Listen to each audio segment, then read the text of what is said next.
নমস্কার। কালীপূজার ঠিক আগের দিন মানে ভূত চতুর্দশীতে অনেক বাঙালি বাড়িতেই কিন্তু ১৪ শাক খাওয়ার একটা রীতি আছে। হ্যাঁ, বহু পুরনো রীতি এটা। তো আজকের আলোচনাটা এই নিয়েই। আমাদের হাতে যে উৎসটা রয়েছে সেটা বলছে এই পদটা নাকি বিশ্বাস, স্বাদ আর পুষ্টির একটা দারুণ মিশেল। ঠিক।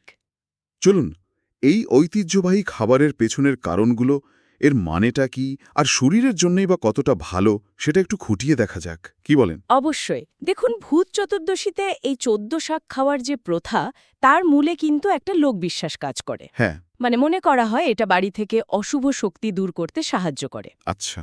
আবার ওই একই দিনে যে ১৪টা প্রদীপ জ্বালানো হয় সন্ধ্যায়, সেটার সাথেও অনেকে এর একটা যোগসূত্র দেখেন। ও আচ্ছা আচ্ছা, তার মানে শুধু ভূত তাড়ানো নয়। না না, আরও গভীর অর্থ আছে।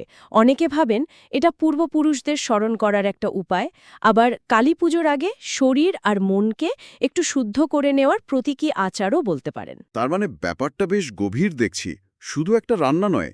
আচ্ছা, উৎসতে বলছিল যে রান্নায় যে শাকগুলো ব্যবহার হয় প্রত্যেকটার নাকি আলাদা মানে আছে। এটা তো বেশ ইন্টারেস্টিং।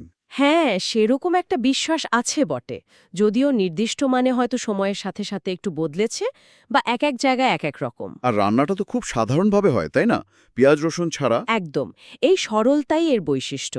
এটাই হয়তো এর পবিত্রতার দিকটা তুলে ধরে। আচ্ছা, কিন্তু কোন ১৪টা শাক ব্যবহার হবে তার কি কোনো ধরাবাঁধার নিয়ম আছে? না না, সেরকম কেন একেবারে বাঁধা ধরা তালিকা নেই। আসলে স্থানীয়ভাবে কি পাওয়া যাচ্ছে, মানে মরশুম অনুযায়ী যা সহজলভ্য, সেটার উপর নির্ভর করে। ও যেমন ধরুন পালং, মেথি, মূলো শাক, সর্ষে শাক, পুঁই বা লাউ শাক, কুমড়ো শাক, এরকম নানা রকমের শাক। মানে বাজারে যা পাওয়া যায় আর কি। হ্যাঁ, তবে আসল চ্যালেঞ্জটা হলো ঠিক